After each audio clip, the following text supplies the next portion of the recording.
오늘 함께 나눌 설교 말씀의 제목은 연합과 교제입니다. 우리 기독교는 다른 게 아니라 그리스도교입니다. 기독교는 그리스도교를 가리키는 말입니다. 이 기독이라는 말의 뜻을 아십니까? 왜 우리가 기독교를 기독교라고 말하는지 아십니까? 이 기독이라고 하는 한자는 원래 중국에서 시작된 말입니다. 이것은 기리사독이라는 말의 축약형이에요. 기리사독에서 앞에 기리와 맨 뒤에 독만 놔두고 가운데 걸 빼버린 것. 그래서 기리사독의 줄임말이에요. 이 16세기 후반에 로마 카톨릭의 예수의 선교사들이 중국에서 복음을 전합니다. 예수라는 분이 그리스도라고 전해요. 근데 라틴어로는 크리스토스, 헬라어로는 크리스토스라고 그래요. 근데 이 예수라는 사람이 그리스도라고 하는데 이 중국 사람들이 그걸 듣잖아요.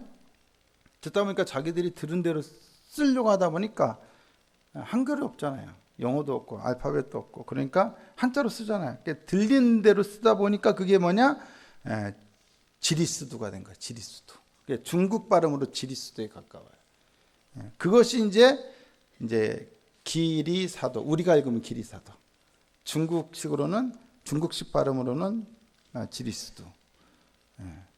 그래서 이거를 계속 쓰다가 1700년대 초에 이거를 이제 내자를 줄여서 기독이란 말을 사용하게 되었어요.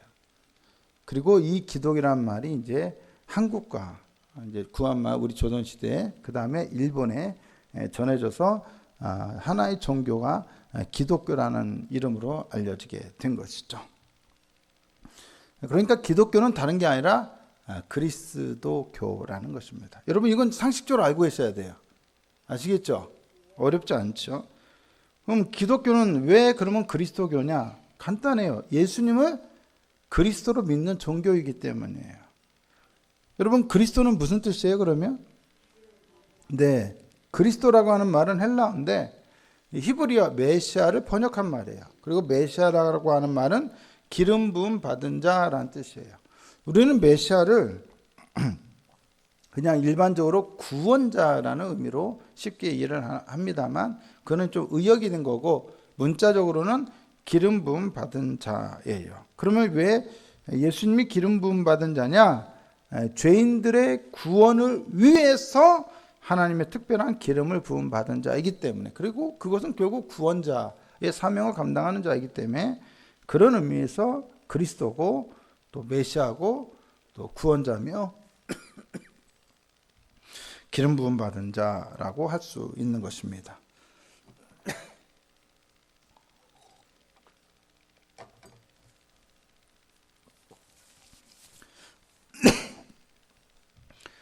예수님께서는 이 땅에 오셔서 많은 일들을 하셨죠. 가르치시고 전파하시고 또 고치시고 귀신을 쫓아내시고. 그러면 그 많은 예수님께서 하시는 일들 중에서 예수님께서 우리 죄인들의 구원을 위해서 하셨던 가장 중요한 일은 무엇일까요? 무엇일까요? 예수님께서 하셨던 일 중에 가장 중요한 일, 바로 죽으시고 부활하신 일입니다. 십자가와 부활입니다. 예수님의 십자가는 예수님의 죽음을 상징하죠. 그러면 예수님은 왜 죽으셨죠? 원래 죄에 대한 대가는 심판이 임해야죠. 죄에 대한 심판은 뭐예요? 죽음이에요. 죽음. 그러니까 죄인들이 죽어야 하는데 죄인들이 죽지 않게 하시기 위해서 예수님이 우리 죄인들을 위해서 혹은 우리 죄인들을 대신해서 십자가에 죽으셨죠. 당신의 죽으심이 우리의 죽음이 되게 하셔서 우리가 죽지 않아도 심판받지 않아도 되게 하시려는 거예요. 그래서 로마서 6장 3절과 6장 4절에서는 그의 죽으심과 합하여, 합하다는 말이 연합하다는 말이고 그의 죽으심과 같은 모양으로 연합한 자라는 표현을 사용하고 있습니다. 예수님께서 죽으실 때 그분의 죽으심에 연합하여, 누가요? 우리 죄인들인 우리들이 연합하여 우리도 함께 죽은 거예요. 예수님 죽으실 때 누가 같이 죽어요? 나도 죽은 거예요. 또 예수님께서 사실 때 우리도 같이 산 거예요. 그러니까 예수님께서 죽으셔서 그 죽음은 죄에 대한 심판이잖아요. 심판을 다 받으셨어요. 누구 대신에? 우리 대신에. 그럼 우리가 죄 때문에 심판받을 필요가 있어요, 없어요? 없는 거죠. 심판받을 이유가 없으니까 우리는 지옥에 가요, 천당에 가요? 천당에 가는 거죠. 하나님 나라 백성이 되는 거예요. 십자가의 죽음과 마찬가지로 예수님의 부활도 우리와 연합합니다. 그리하여 주님의 부활은 우리의 부활이 돼요.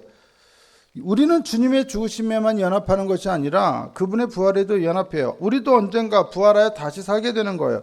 예수님께서 다시 사셨듯이 우리도 다시 살게 되는 것이죠. 이런 내용이 바로 로마서 6장 3절에서 5절에 나옵니다. 세례는 이렇게 죄인들이 예수님의 죽으심과 부활에 연합하였음을 나타내는 상징적인 의식이에요. 왜 세례가 예수님의 죽으심과 부활에 우리가 연합했다는 걸 나타내는 상징이 될 수 있을까요? 자, 여러분, 오늘날 우리는 세례를 굉장히 간략하게 받습니다. 그냥 머리에 물 좀 몇 방울 묻히는 정도로 끝나지만 원래 세례는 그게 아니에요. 원래 세례는 물 속에 완전히 우리의 몸이 잠기는 거예요. 들어가서 잠겼다가 나오는 거예요. 흠뻑 젖는 거죠. 여러분, 물속에 들어가서 잠겨 있으면 계속 그대로 있으면 어떻게 돼요? 꼴까닥 하는 거예요. 숨을 못 쉬니까 죽는 거예요. 그러니까 물속에 들어가는 건 무엇을 의미하냐? 죽음을 상징해요. 그리고 거기서 나오죠. 어떻게 돼요? 아, 살았다 하는 거죠. 생명을 상징하고 부활을 상징해요. 세례를 통해서 우리는 이렇게 들어감으로써 예수님의 죽으심과 연합하고 물속에 나옴으로써 예수님의 부활과 연합한다는 것을 나타내는 거예요. 그게 하나의 상징이에요. 세례를 통하여 우리는 예수님께서 죽으심과 부활을 통하여 우리 죄인들을 구원하신 분, 그분이 우리의 그리스도이심을 고백하는 거예요. 이것이 바로 세례의 의미예요. 그러므로 세례는 무엇을 상징하냐? 죄인들이 그리스도와 죽으셨다가 살아나신 그분과 연합한다는 걸 상징해요. 아멘. 최초의 그리스도인들과 최초로 세례를 받은 사람들이 다 함께 모여 시작한 일이 있어요. 무엇일까요? 최초의 그리스도인들과 최초의 세례받은 사람들이 함께 모여서 한 일이 있어요. 사도행전 2장 41절과 42절 보니까 그 말을 받은 사람들은 세례를 받으며 최초의 세례를 받은 사람들이죠. 이날의 신도의 수가 3,000이나 더하더라. 그들이 사도의 가르침을 받아 서로 교제하고 뭐 했다? 떡을 뗐다. 여러분, 떡을 뗐다는 게 뭘 의미하죠? 밥 먹었다는 얘기고, 그리스도인들이 함께 모여 밥 먹은 것은 결국 뭐 한 거예요? 성찬식을 했다는 거예요. 오늘날 우리는 밥 먹는다 하면 한 숟가락 든다 이런 얘기하죠. 이런 표현을 쓰죠. 근데 그들은 밥 먹는다 하면 뭐 하겠어요? 떡을 뗀다 해요. 왜? 그들은 떡이란 말 하니까 좀 그런데 빵이에요. 빵인데 우리가 제과점에서 먹는 일반 빵하고 달리 이쪽에 넓적해가지고 걸레처럼 생겨갔어요. 걸레빵이라 불렀어요. 요르단에 있을 때. 넓적해요. 그걸 크니까 어떻게 해요? 떼서 먹는 거예요. 떼서 먹어요. 떼가지고 고기 있으면 양고기에다도 싸먹고 야채에다도 싸먹고 hummus라고 그거 찍어서 먹고 떡을 떼는 거예요. 빵을 떼는 거예요. 떼서 먹어요. 그러면 왜 그들은 모일 때마다 떡을 뗐죠? 고린도전서 11장 26절을 보니까 너희가 이 떡을 먹으면 이 잔을 마실 때마다 무엇을? 주의 죽으심을 오실 때까지 전하는 것입니다. 그러니까 성찬식을 했던 떡을 뗐던 이유는 예수님의 죽으심을 기념하고 주님 오실 때까지 전하기 위해서였어요. 성찬은 원래 죽음과 관련이 있어요. 원래는 죽음과 관련되어 있어요. 왜 그러냐면 성찬식이 원래 무엇으로부터 유래됐기 때문이냐? 유월절 식사로부터 유래되었기 때문이에요. 우리가 예수님의 최후의 만찬이라고 알고 있는 그 식사는 원래는 유대인들이 유월절 전에 함께 가족들이 모여서 먹는 유월절 식사예요. 근데 여러분, 유월절에 그럼 유대인들은 뭘 먹죠? 네. 출애굽기 12장 8절에 보니까 그 밤에 그 고기를, 그러니까 유월절 어린 양의 고기를 불에 구워 먹고 무교병과 쓴나물과 아울러 먹는다고 되어 있어요. 여기서 중요한 거, 무교병이에요. 무교병은 뭐예요? 누룩을 넣지 않은 빵이에요. 그 옛날에 우리 한국교회에서도 예전에 그걸로 성찬식 했죠. 그 조그만하게 생긴 거, 그죠? 무교병이에요. 누룩이 안 들어가 있어요. 제병이라고 보통 말을 하죠. 성찬식의 유래가 되었던 예수님과 제자들의 유월절 식사 때는 분명 무교병을 먹었을 거예요. 그런데 오늘날 우리가 성찬식을 행하는 이 시간에는 무교병을 먹습니까? 유교병을 먹습니까? 누룩이 들어가 있는 빵일까요? 안 들어가 있는 빵일까요? 네, 들어가 있지요. 아니 그런데 왜 예수님 때는 무교병을 먹었을 텐데 우리는 유교병을 먹을까? 생각해 보신 적 있나요? 저도 그렇게 깊이 생각하지 않다가 최근에 한 장로님과의 대화에서 문득 그런 질문을 하시는 걸 듣고 왜 그러지? 저도 생각이 없었는데 살펴봤죠. 여러분, 유대교의 유월절은 무엇을 기념하는 절기예요? 출애굽을 기념하는 절기예요. 성찬식은 무엇을 기념하는 절기예요? 출애굽을 기념하는 절기예요? 성찬식은 무엇을 기념하는 거예요? 예수님의 죽으심과 부활을 기념하는 거예요. 그리고 예수님의 부활을 기념하기 위해서 유대인들이, 최초의 그리스도인들이 모였던 날이 언제예요? 예수님께서 부활하신 주일이에요. 그 주일날 모여서 떡을 뗐어요. 그러면 이것이 굳이 유월절 식사를 할 이유가 있어요, 없어요? 무교병을 먹을 이유가 있어요, 없어요? 없지요. 그러니까 유월절에서 무엇으로 관심이 옮겨진 거예요? 주된 신학적 관심이 부활절로 옮겨진 거예요. 그리스도인들에게는. 유월절이 중요한 게 아니라 뭐다? 예수님이 부활하신 그날이 중요하다. 그리고 그게 주일날 보통 모였단 말이에요.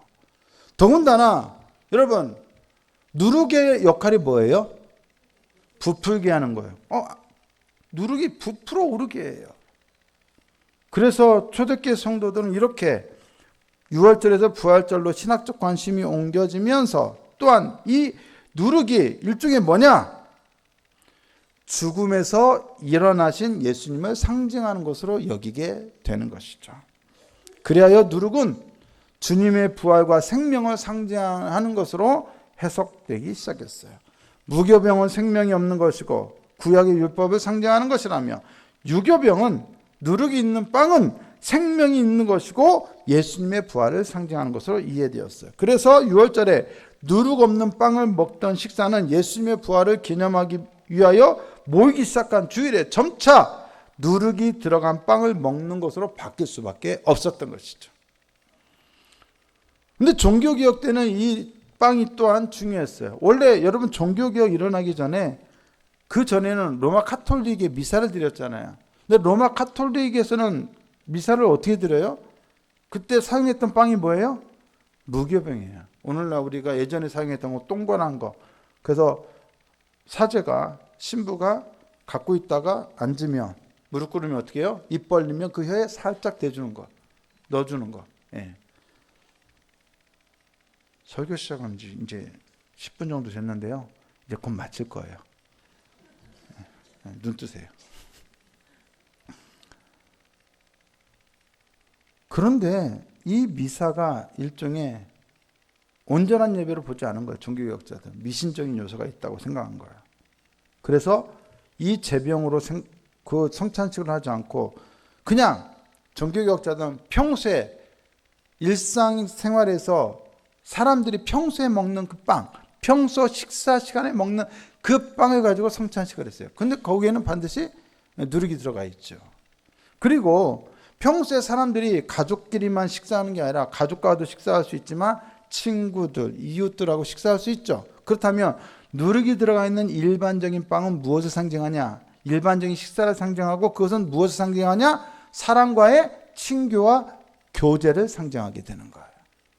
그래서 종교개혁자들은 성찬식 때 이 일반적인 빵, 로마 카톨릭과 달리 이 평범한 빵을 먹는 것을 통해서, 즉 떡을 떼는 것을 통해서 그리스도의 죽으심과 부활에 참여하여 성찬식에 참여하여 이 떡과 이 피를 마시는 모든 사람은 뭐다? 그리스도 안에서 하나고 함께 사랑을 나누며 교제해야 한몸된 지체들이라는 의식을 갖게 된 거예요. 그래서 고린도전서 12장 13절에 뭐라 되어 있습니까? 우리가 유대인이나 헬라인이나 종이나 자유인이나 다 한 성령으로 세례를 받아 뭐가 되었다? 한 몸이 되었다. 나의 몸이에요. 나와 똑같은 몸이에요. 그 몸을 미워할 수 있어요? 내 새끼손가락은 마음에 안 들어. 미워해요? 내 눈썹은 마음에 안 들어. 다 뽑아버려. 그럴 거예요? 내 머리털 다 뽑아버려 그럴 거예요? 여러분, 우리 지체는 다른 성도들은 나와 같은 한 몸 안에 있는 지체예요. 미워해야 안 해요? 미워하고 있잖아요. 하지 말라는 거예요. 그들과 뭘 하라? 코이노냐, 교제를 나눠야 한다. 아멘. 그리스도에게 연합한 자는 그리스도 안에서 서로 그리스도에게 연합되었기 때문에 뭐 해야 한다? 사랑을 나누고 교제를 나눠야 할 대상이에요. 우리는 그리스도와 연합할 뿐만 아니라 동시에 더불어 다른 성도들과 연합된 자예요. 아멘. 그래서 세례는 그리스도와 연합을 상징하고 이 누룩이 있는 빵을 통해서 성찬을 하는 이 시간, 이 성찬식은 무엇을 상징한다?